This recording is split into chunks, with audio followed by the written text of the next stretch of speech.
Hello everyone, welcome to back my YouTube channel master coaching. देखिए friends, इस video में हम पढ़ेंगे क्लास 10 की इंग्लिश और क्लास 10 की इंग्लिश का एक मोस्ट इंपोर्टेंट सेंट्रल आइडिया है और सेंट्रल आइडिया है फायर एंड आइस पोएम का। ये पोएम नंबर 2 है और देखिए इसका ट्रांसलेशन कैसा करते हैं इंग्लिश टू हिंदी में, वो समझिए आप। जो सेंट्रल आइडिया है काफी इंपोर्टेंट है एग्जाम के लिए, आपको जरूर तैयार करना चाहिए। देखिए इसके जो राइटर है रॉबर्ट ली फ्रॉस्ट हैं। कौन है? रॉबर्ट ली फ्रॉस्ट हैं। और इसके जो राइटर हैं या ऑथर हैं, आपको इनको भी याद करना है, इसको भी ध्यान कर रखना है। तो चलिए समझते हैं इसका सेंट्रल आइडिया। देखिए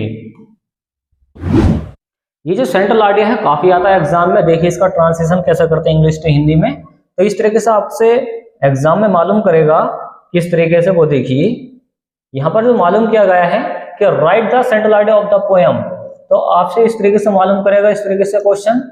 और ये जो सेंट्रल आइडिया है ये किसने लिखा है? रॉबर्ट ली फ्रॉस्ट ने लिखा है और ये इस डेट में आ चुका है एग्जाम में। और देखिए कैसा इसका ट्रांसलेशन करते हैं, वो देखिए। ट्रांसलेशन है इसका द पोएम। इसको पोम भी पढ़ा जाता है। क्या पढ़ा जाता है? पोम। अगर आपको याद नहीं है तो आप ध्यान पर रखना, इसको पोम भी पढ़ा जाता है और पोएम भी पढ़ा जाता है। हम पोएम पढ़ेंगे। द पोएम, ये जो पोएम है कौन सी? फायर एंड आइस जो पोएम है ना, फायर एंड आइस जो पोएम है इज रिटन, लिखी गई है, पेसिव वॉइस है। देखिए ये बी फैमिली के बाद में वर्ब की आ गई है थर्ड फॉर्म। कौन सी फॉर्म है? वर्ब की थर्ड फॉर्म है रिटन। तो ये कौन सी फॉर्म हो गई? वर्ब की थर्ड फॉर्म। तो यहाँ पर इसको बोलेंगे पेसिव वॉइस। द पोएम, ये जो पोएम है फायर एंड आइस जो पोएम है ना, इज रिटन, वो लिखी गई है। किसके द्वारा लिखी गई है? By Robert Frost. Robert Frost के द्वारा ये लिखी गई है। किसके द्वारा? रॉबर्ट फ्रॉस्ट के द्वारा ये लिखी गई है। आगे समझिए।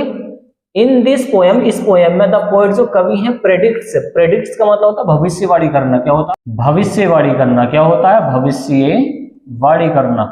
तो भविष्यवाणी करती है ये जो पोएम है। ओके, ये लिखी किसने? रॉबर्ट फ्रॉस्ट ने। और ये जो रॉबर्ट फ्रॉस्ट है ये बताते हैं, क्या बता रहे हैं? ये जो पोएम है, कौन सी पोएम? ये प्रेडिक्ट्स करती है, भविष्यवाणी करती है अबाउट के बारे में। दी एंड, देखिए बोबिल से पहले इसको दी पढ़ा जाता है। क्या पढ़ते हैं इसको? दी। तो दी एंड, अंत होने का। किसके अंत होने की बात चल रही है? ऑफ द वर्ल्ड, संसार के। तो ये जो पोएम है ये प्रेडिक्ट करती है, भविष्यवाणी करती है कि पृथ्वी का अंत कैसा होगा या संसार का अंत कैसा होगा। सम पीपल, इसको पीपल पढ़ा जाता है। क्या पढ़ते हैं? पीपल। सम पीपल, कुछ लोग से कहते हैं। से का मतलब होता है कहना। ये वर्ब की फर्स्ट फॉर्म में कहते हैं, प्रेजेंट का इंडेफिनिट है, ये सब्जेक्ट है, ये वर्ब की फर्स्ट फॉर्म में। तो कौन सा सेंटेंस है? प्रेजेंट का इंडेफिनिट। सम पीपल से, कुछ लोग कहते हैं, ता है ती है, इस तरीके से बोलेंगे। कुछ लोग कहते हैं दैट की द वर्ल्ड, जो दुनिया है, विल एंड इन फायर। कुछ लोग कहते हैं कि इसका अंत आग से होगा। इन फायर का मतलब होता है आग से। व्हाइल अदर्स, और दूसरे लोग क्या कहते हैं? अदर्स होते हैं दूसरे। से कहते हैं दैट इट विल एंड, इसका अंत हो जाएगा। कुछ लोग दूसरे कहते हैं कि इसका अंत हो जाएगा। गा बोलेंगे क्योंकि बिल का मतलब गागी के होता है। एंड इन आइस, बर्फ से। कुछ लोग कहते हैं कि इसका अंत बर्फ से होगा। किससे होगा? बर्फ से। ही इक्वेट्स, वह तुलना करते हैं। देखिए इक्वेट्स का मतलब होता है तुलना करना। क्या होता है? तुलना करना। ही इक्वेट्स, वो तुलना करते हैं फायर, आग की। तो वो आग की जो तुलना करते हैं विद डिजायर, इच्छाओं से करते हैं। मतलब हमारी जो इच्छाएं हैं वो इसकी पृथ्वी के अंत का कारण बनेगी। तो ये जो फायर की जो इक्वेट्स करते हैं, तुलना करते हैं, किससे करते हैं? डिजायर से, इच्छा से। आगे है एंड आइस, और बर्फ की तुलना करते हैं विद हेट, नफरत से। हेट होती है नफरत। ये कहना ये चाह रहे हैं ये जो आग है इसकी तुलना करते हैं किससे? इच्छाओं से। हमारी जो इच्छाएं हैं यही नुकसान पहुंचाती है पर्यावरण को। एंड आइस, और आइस की तुलना करते हैं किससे? नफरत से, हेट से।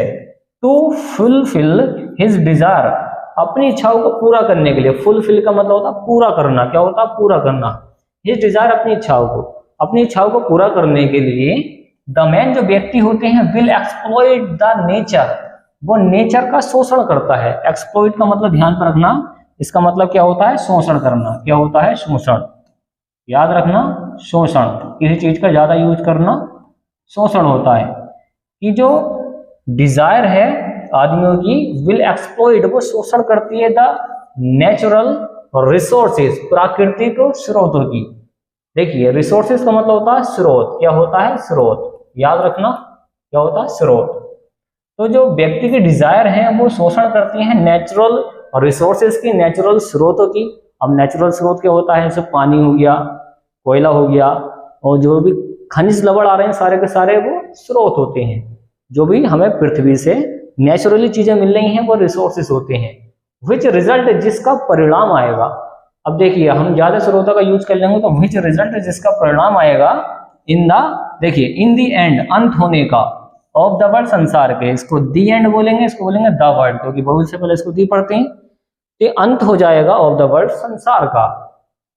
आगे है on the other hand. On the other hand का मतलब होता है दूसरी तरफ। ऑन दी अदर हैंड का मतलब होता है क्या, दूसरी तरफ। ड्यू टू के कारण, इसके कारण किसके, नफरत के कारण। तो नफरत के कारण क्या होगा, द टेररिज्म, मतलब क्या हो जाएगा, टेररिज्म का मतलब होता है आतंकवाद। अब नफरत होगी तो आतंकवाद बढ़ेगा, टेररिज्म बढ़ेगा, और टेररिज्म से बम फूटते हैं, बहुत सारे कत्ल होते हैं, टेररिज्म कहलाता है। तो उससे अंत हो जाएगा, ऐसा वो सोच रहे हैं।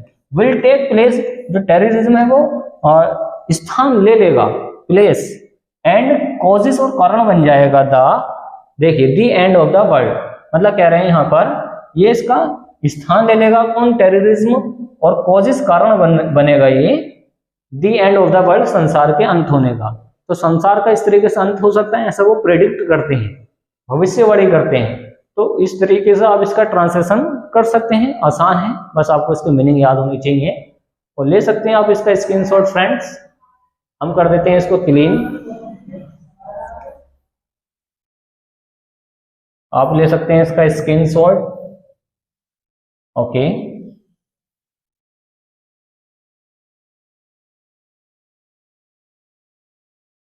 A tiger in the zoo का, a tiger in the zoo का क्या है, सेंट्रल आइडिया है। टाइगर के बारे में बताया गया है, इसकी नेचुरल हैबिटेट के बारे में बताया गया है, और इसको पिंजरे में बंद कर देते हैं तब की कंडीशन के बारे में, उसके बारे में बताया गया है। चलिए देखिए, इसके जो राइटर हैं लेस्ली नॉरिस हैं, लेस्ली नॉरिस हैं। तो आपको इसके जो राइटर हैं ये भी आपको याद करने चाहिए। ओके, चलिए, तो इस तरीके से आपको एग्जाम में मिलेगा क्वेश्चन इस तरीके से कि right the central idea of the poem. तो पोयम का क्या लिखिए, इसमें सेंट्रल आइडिया लिखिए। तो पोयम का सेंट्रल आइडिया आपको लिखना पड़ेगा इसके अंदर। तो पोयम का सेंट्रल आइडिया किस तरीके से लिखा जाएगा, आप देख पा रहे होंगे, ये सेंट्रल आइडिया है, और सेंट्रल आइडिया का मतलब होता है केंद्रीय भाव। क्या होता है, केंद्रीय भाव होता है इसका, सेंट्रल आइडिया का जो मतलब होता है। आप लिख सकते हैं सेंट्रल आइडिया का मतलब क्या होता है, केंद्रीय भाव। सेंट्रल आइडिया का मतलब होता है केंद्रीय भाव, ये केंद्रीय विचार। तो भाव भी लिख सकते हैं और विचार भी लिख सकते हैं। तो सेंट्रल आइडिया का मतलब होता है केंद्रीय भाव या केंद्रीय विचार। इसके जो राइटर हैं लेस्ली नॉरिस हैं। अब देखिए इसका ट्रांसलेशन क्या कहता है। इन दिस पोयम, इस पोयम में, कौन सी पोयम है, आई टाइगर इन द जू। ये जो आई टाइगर इन द जू जो पोयम है, इस पोयम के अंदर द पोइट, जो कवि है, पोइट का मतलब क्या होता है, कवि। जो कवि है वो क्या करते हैं, इस ट्राइंग टू, कोशिश कर रहे हैं। इसका मतलब होता है कोशिश करना। क्या होता है, कोशिश करना। वो कोशिश कर रहे हैं क्या करने की, कॉन्ट्रास्ट, प्रकाश डालने की। वो कोशिश कर रहे हैं, प्रकाश डालने की कोशिश कर रहे हैं। कॉन्ट्रास्ट का मतलब होता है प्रकाश डालना। क्या होता है, प्रकाश डालना। तो प्रकाश डालने की कोशिश कर रहे हैं टाइगर, एक टाइगर पर। एक टाइगर कैसी कंडीशन में रहता है उसके बारे में प्रकाश डालने की कोशिश कर रहे हैं। इन द जू, इसमें पोयम के अंदर, विद द, देखिए with the tiger in its real natural habitat. एक जो टाइगर होता है वो कहाँ रहता है, एक रियल नेचुरल हैबिटेट में जो रहता है, एक प्राकृतिक आवास में। मान लो जंगल में रह रहा है तो इसका मतलब निकले नेचुरल हैबिटेट का जो मतलब होता है वो होता है प्राकृतिक आवास। याद रखना क्या होता है, प्राकृतिक आवास, प्राकृतिक आवास या रहने की जगह। एक जो टाइगर है जो प्राकृतिक आवास में रहता है, जंगल में रहता है, उसकी आप जानते हैं कंडीशन क्या होती है। ही कन्वेज, वह समझाता है, बताता है। कन्वेज का मतलब बताना होता है। एन इम्पोर्टेंट, इसको इम्पोर्टेंट पढ़ते हैं, एक महत्वपूर्ण मैसेज देता है। जो राइटर है, जो कवि है, इस पोएम के माध्यम से एक मैसेज देता है। डेट द विल्ड एनिमल्स, जो जंगल में रहने वाले एनिमल्स होते हैं, जानवर होते हैं, should be it there natural habitat, उन्हें एक प्राकृतिक आवास में रहना चाहिए। शुड बी का मतलब होता उन्हें होना चाहिए। जो जंगल में रहने वाले जितने भी जानवर होते हैं उन्हें जंगल में ही रहना चाहिए, ना कि पिंजरे में बंद करना चाहिए। और आगे बोला गया है ही हाईलाइट्स, वह हाईलाइट्स करता है, प्रकाश डालता है, द कॉन्ट्रास्ट, प्रकाश डालता है, बिटवीन के बीच, फ्रीडम आजादी के बीच में, एंड कैप्टिविटी कैद के बीच में। तो ये जो है आजादी और कैद के बीच में प्रकाश डालता है कौन? जो राइटर है। तो इस तरीके से आप इसका ट्रांसलेशन कर सकते हैं। ओके, चलिए देखिए पोएम नंबर कौन सी है? 6 है। पोएम है आपके पास 6, कौन सी है? अमांडा की। ये जो अमांडा है ये क्या समझाती है? ये चाइल्ड्स के बारे में, बच्चों के बारे में बताया गया है इस पोएम के अंदर। देखिए सेंट्रल आइडिया का मतलब था केंद्रीय भाव या केंद्रीय विचार। ओके, देखिए इसका एक्सप्लेनेशन समझिए। रॉबिन क्लेन जो है इसके राइटर हैं, इस पोएम के जो राइटर हैं रॉबिन क्लेन है। तो समझिए इसका ट्रांसलेशन कैसे करेंगे हम इंग्लिश से हिंदी में। देखिए क्वेश्चन इस तरीके से मिलेगा आपको कि right the central idea of the poem, poem का सेंट्रल आइडिया लिखिए, पोएम का केंद्रीय भाव लिखिए। इस तरीके से आपको क्या मिलेगा? ये क्वेश्चन मिलेगा, अमांडा के ऊपर आपको लिखना है। देखिए सेंट्रल आइडिया का मतलब आप जानते हैं क्या होता है? केंद्रीय भाव। क्या होता है? केंद्रीय भाव। केंद्रीय भाव होता है या फिर विचार होता है, केंद्रीय भाव या केंद्रीय विचार। इसके जो राइटर हैं रॉबिन क्लेन है। रॉबिन क्लेन क्या है? इसके राइटर हैं। और देखिए ट्रांसलेशन कैसे करते हैं इंग्लिश से हिंदी में, वो समझिए आप। देखिए द ग्रेटेस्ट वेल्थ, सबसे बड़ा जो धन है, द ग्रेटेस्ट वेल्थ, ग्रेटेस्ट का मतलब होता है सबसे बड़ा, सबसे बड़ा, सबसे बड़ा जो वेल्थ है, वेल्थ का मतलब होता है धन। डेट अ चाइल्ड, एक बच्चे का वॉन्ट्स वो चाहता है, वॉन्ट्स वो चाहता है, वॉन्ट्स का मतलब है चाहना। पॉजेसिव होता है अधिकार रखना। क्या होता है? अधिकार रखना। तो ये होता है अधिकार और रखना। तो यहाँ पर ये बोला गया है कि द ग्रेटेस्ट वेल्थ, सबसे बड़ा जो धन है, डेट अ चाइल्ड, एक बच्चे का, एक बच्चे का सबसे बड़ा धन क्या होता है? वो चाहता है टू पॉजेसिस, अधिकार रखना। तो वो अधिकार रखना चाहता है खुद के ऊपर। इज हिज, हर, देखिए हिज यहाँ पर लड़के के लिए आया है, हर का मतलब लड़की के लिए। तो यहाँ पर चाइल्ड बच्चे के लिए, चाइल्ड के अंदर लड़का भी हो सकता है लड़की भी हो सकती है, तो लड़के के लिए हिज आता है, लड़की के लिए हर। तो यहाँ पर दोनों का यूज कर दिया है, हिज हर फ्रीडम, अपनी आज़ादी के लिए। तो वो अपनी आज़ादी पे वो अधिकार रखना चाहता है, हर एक बच्चा की वो आज़ाद रहना पसंद करता है। ओके, आगे देखिए the thing date the child never, the thing, the, देखिए डेट द चाइल्ड, जो बच्चा है वो नेवर, कभी नहीं, नेवर कभी नहीं, लाइक्स पसंद करता है, इज द कॉन्स्टेंट, कॉन्स्टेंट का मतलब होता है लगातार, ये होता है लगातार, वो लगातार के ताने मारने को नहीं पसंद करता है। देखिए नेगिंग का मतलब होता है ताने मारना, इस नेगिंग का मतलब होता है ताने मारना, लिख लें इसको। नेगिंग का मतलब होता है ताने मारना। तो वो लगातार के ताने मारने को पसंद नहीं करता है कोई सा भी बच्चा। अनवांटेड का मतलब होता है अनचाहे, क्या होता है? अनचाहे। तो आप इसको भी याद कर सकते हैं। अनवांटेड का मतलब होता है अनचाहे, अनचाहे। तो वो अनचाहे ताने मारने को कोई सा भी बच्चा पसंद नहीं करता है। इंस्ट्रक्शंस होते हैं, निर्देशों को, अगर उसको कोई निर्देश देता है कि ये काम कर वो काम कर, तो वो उसको भी पसंद नहीं करता है। एंड इवन ओवर प्रोटेक्शन, और ज्यादा सुरक्षा देने को भी पसंद नहीं करता है। ओवर प्रोटेक्शन होता है ज्यादा सुरक्षा देना, ज्यादा सुरक्षा देना, तो वो ज्यादा सुरक्षा को भी पसंद नहीं करता है। ऑफ द पेरेंट्स, माता पिता के, तो माता पिता के ज्यादा ओवर प्रोटेक्शन को भी वो पसंद नहीं करता है। टू मैनी इंस्ट्रक्शंस, ज्यादा इंस्ट्रक्शंस देने पर, निर्देश देने पे। एंड टू मच कंट्रोल, और ज्यादा नियंत्रित करने पे, कंट्रोल करने पर वो क्या हो जाता है बताएंगे। बाय एल्डर्स, अपने बड़े के द्वारा। एल्डर्स का मतलब होता है बड़े, हमसे जो बड़े हैं उनके द्वारा अगर उनको ज्यादा ओवर प्रोटेक्शन किया जाता है, ज्यादा निर्देश दिए जाते हैं, तो वो क्या हो जाते हैं कि दे गेट बोर्ड। देखिए दे गेट बोर्ड, बोर्ड का मतलब हो जाते हैं, बोर्ड का मतलब ऊब जाना, वे ऊब जाते हैं। एंड फेड अप, और फेड अप का मतलब तो परेशान हो जाना, तो बोर हो जाते हैं, फेड अप हो जाते हैं, ऊब जाना होता है इसका मतलब क्या होता है? ऊब जाना। तो वो ऊब जाते हैं, परेशान हो जाते हैं। Amanda is a young girl, Amanda एक यंग गर्ल है, एक युवा लड़की है, एक छोटी लड़की है। हु जो इज कॉन्स्टेंट, देखिए कॉन्स्टेंटली, कॉन्स्टेंटली का मतलब होता है लगातार, क्या होता है? लगातार, जिसे लगातार, कॉन्स्टेंटली लगातार कंट्रोल्ड किया जाता है, जिसे लगातार कंट्रोल किया जाता है। क्यों? देखिए, एंड और इंस्ट्रक्टेड, और उसको निर्देश दिए जाते हैं कि ये काम कर, यहाँ जा, वहाँ जा, इस टाइप से उसको कहा जाता है। टू डू वन थिंग, किसी भी काम को करने के लिए, और the other by her parents, उसके माता पिता के द्वारा, तो उसके माता पिता के द्वारा उसको इंस्ट्रक्टेड किया जाता है, कंट्रोल्ड किया जाता है, तो परेशान हो जाती है। इसको बताया गया है। एवरी चाइल्ड, प्रत्येक बच्चा, एवरी चाइल्ड का मतलब होता है प्रत्येक बच्चा, वॉन्ट्स, वो चाहता है, टू एंजॉय, आनंद लेना, the dreamy and romantic world, मतलब क्या है, वो ड्रीमी, अपने सपनों की दुनिया और रोमांटिक वर्ल्ड का मजा लेना चाहता है हर कोई बच्चा, ऑफ हिज हर चाइल्डहुड, अपने बचपन में। तो वो अपने बचपन में अपने रोमांटिक दुनिया का मजा लेना चाहता है, सपनों की दुनिया का मजा लेना चाहता है। कौन? हर एक बच्चा। अमांडा, जो अमांडा है, डजंट वांट, वो नहीं चाहती, अमांडा नहीं चाहती है, टू कट दिस रोमांटिक, वो अमांडा नहीं चाहती है कि उसकी जो रोमांटिक दुनिया है वो इससे कट हो जाए, उससे छूट जाए। एंड फैसिनेटिंग, देखिए फैसिनेटिंग का मतलब था रोमांचिक, और वर्ल्ड मतलब दुनिया, तो उसकी जो रोमांटिक और फैसिनेटिंग दुनिया है वो इससे वंचित हो जाए, वो ऐसा नहीं चाहती है।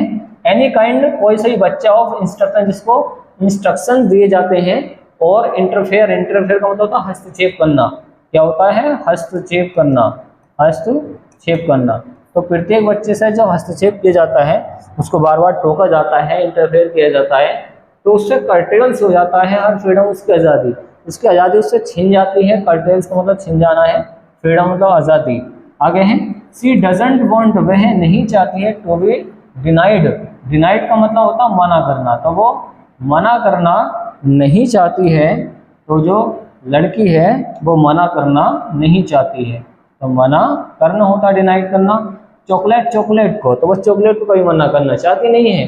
एंड वांट्स, वो चाहती है, टू सिट, बैठ जाना, and behave exactly as she wants, जो वो चाहती है, जैसे वो चाहती है वो वैसा बिहेव करना भी चाहती है। वांट्स मतलब चाहती है। सी वुड रेदर इंडल्ज, इंडल्ज का मतलब होता है शामिल होना। क्या होता है? शामिल होना। इंडल्ज का मतलब होता है शामिल होना। देखिए यहाँ से समझिए, सी वुड रेदर इंडल्ज, वह शामिल होना पसंद करेगी। वुड का मतलब गागीगे, तो वह की अपेक्षा, रेदर का मतलब की अपेक्षा, तो वह शामिल होना पसंद करेगी इन, किसमें? फैंटेसीज, फैंटेसीज मतलब होती है कल्पनाएं, तो वो कल्पनाओं में शामिल होना पसंद करेगी। देन की अपेक्षा, क्लीन हर रूम, अपने रूम को क्लीन करने की अपेक्षा, साफ करने की अपेक्षा वो इस चीज को पसंद करेगी, हर रूम, अपने रूम को, और हर शूज, अपने जूतों को। तो देखिए, तो वो अपने जूतों और रूम को साफ करने की अपेक्षा वो अपनी दुनिया में खोना पसंद करेगी, फैंटेसीज में खोना पसंद करेगी। सी वांट्स, वह चाहती है, टू पोस्टपोन, पोस्टपोन, पोस्टपोन का मतलब होता है टाल देना। क्या होता है? टाल देना, टाल देना। देखिए, सी वांट्स, वह चाहती है, सब्जेक्ट ये देखिए वर्ब आ गया, प्रेजेंट का इंडेफिनिट सेंटेंस है। वह चाहती है, टू पोस्टपोन, पोस्टपोन कर देना, टाल देना चाहती है। ग्रोइंग अप होता है बड़े होना, तो वो बड़े होने को, बड़े होना, तो बड़े होने को टाल देना चाहती है, वो चाहती है कि वो बड़े नहीं हों। सी वांट्स, वह चाहती है, टू रिमेन अ चाइल्ड, वह चाहती है, रिमेन बने रहना, अ चाइल्ड एक बच्ची, तो वह एक बच्ची बने रहना चाहती है। तो इस तरीके से आप इसका ट्रांसलेशन कर सकते हैं। तो फ्रेंड्स ले सकते हैं, इसका स्क्रीनशॉट हो चुका, अकेले ही नहीं है। तो देखिए फ्रेंड्स, अगर आपको इसकी हिंदी चाहिए तो आप इसकी हिंदी भी नोट कर सकते हैं। देखिए ये सारी इसकी हिंदी है, जो अभी हमने आपको समझाई है वो सारे के सारे इसमें हिंदी है। आप इसका भी स्क्रीनशॉट ले सकते हैं कि सबसे बड़ी संपत्ति जो एक बच्चा पाना चाहता है वह उसकी स्वतंत्रता है। देखिए, जो चीज़ बच्चे को कभी पसंद नहीं आती है वह माता पिता की लगातार डांट, फटकार और अवांछित निर्देश हैं जो बेकार के निर्देश होते हैं, और यहाँ तक कि अत्यधिक सुरक्षा करना। बहुत सारे निर्देश और बहुत अधिक बड़ों द्वारा नियंत्रित करना वो नहीं चाहते हैं, वे ऊब जाते हैं और तंग आ जाते हैं।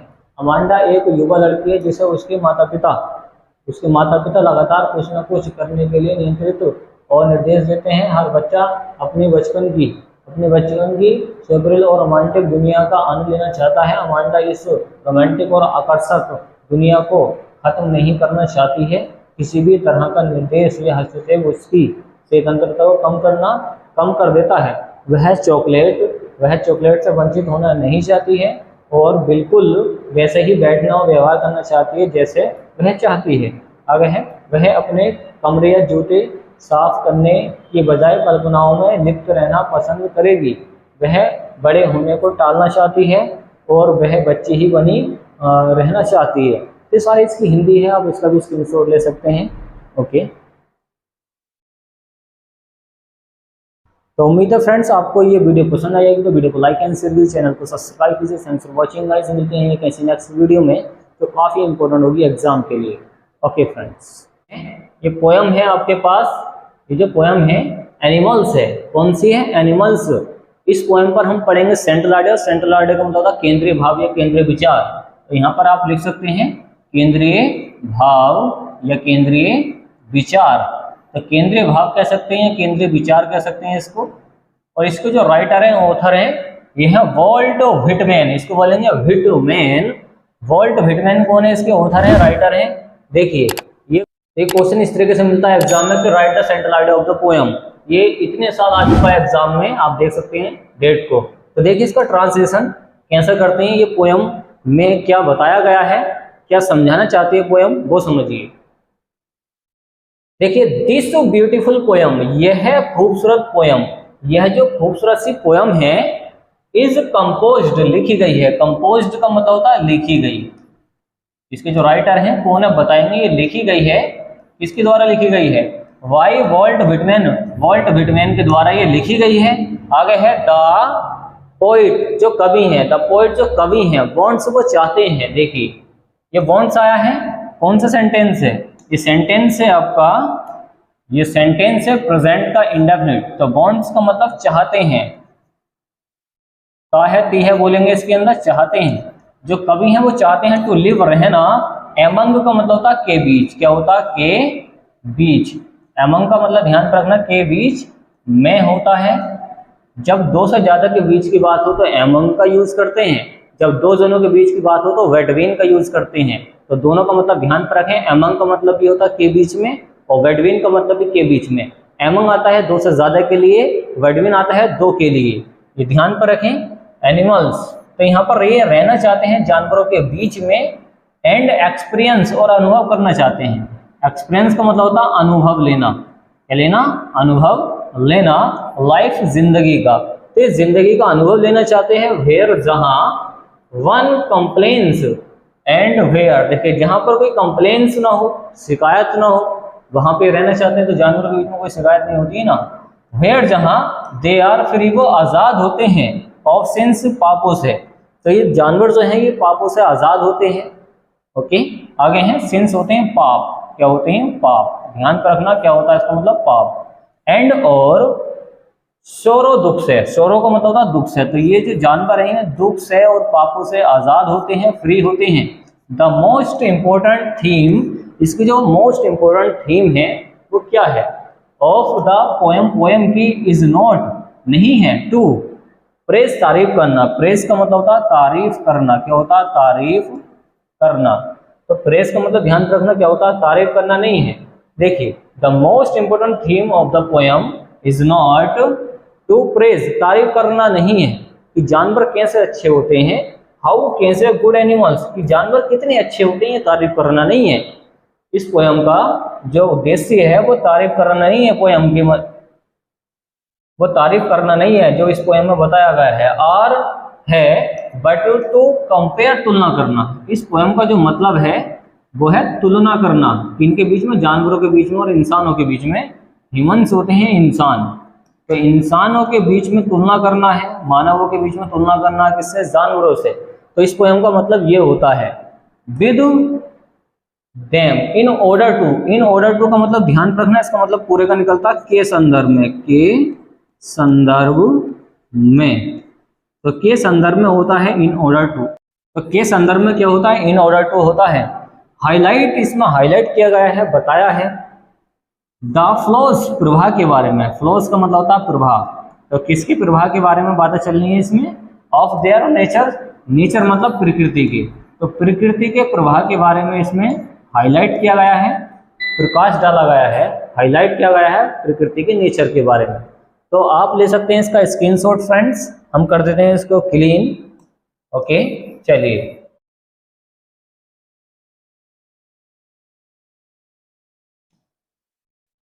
तो ये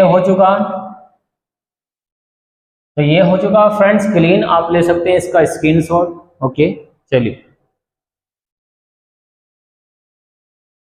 तो उम्मीद है फ्रेंड्स आपको ये वीडियो पसंद आएगी। वीडियो को लाइक एंड शेयर कीजिए, चैनल को सब्सक्राइब कीजिए। थैंक्स फॉर वॉचिंग गाइस, मिलते हैं एक ऐसी नेक्स्ट वीडियो में जो काफी इंपॉर्टेंट होगी एग्जाम के लिए। ओके, आप इसका स्क्रीनशॉट भी ले सकते हैं और लिख के इसकी प्रैक्टिस भी कर सकते हैं। Okay friends.